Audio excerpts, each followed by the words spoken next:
So yeah, today I'll be talking about neural augmentation, which is the term I use to develop hybrid architectures and combine classical sort of solutions with neural networks.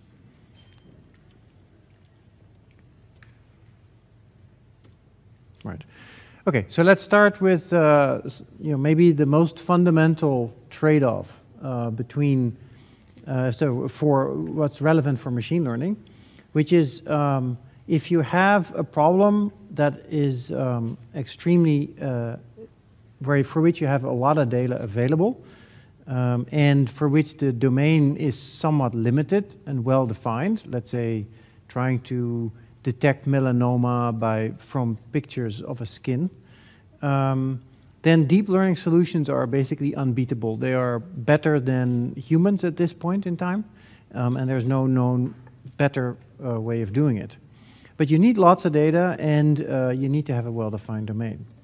So on the other hand, there is problems where there isn't a lot of data available, but you do have a good sense of how the data gets generated, or how to model the domain directly.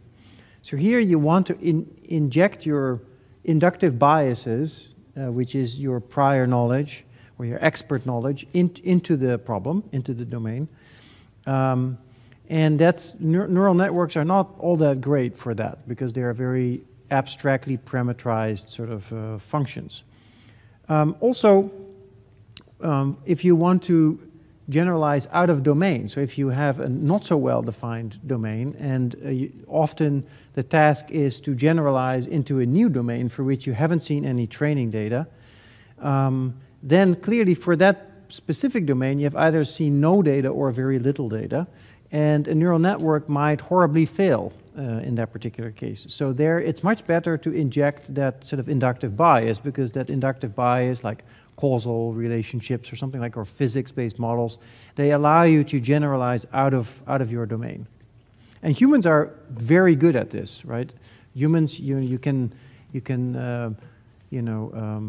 let them drive on a completely new environment, maybe with work road on the side that you have never seen before, yet you induce how to navigate that new situation without ever having seen it. And so that's what we call sort of more general intelligence, and that's currently lacking in deep learning. So one question is, can we combine the two strengths together? Also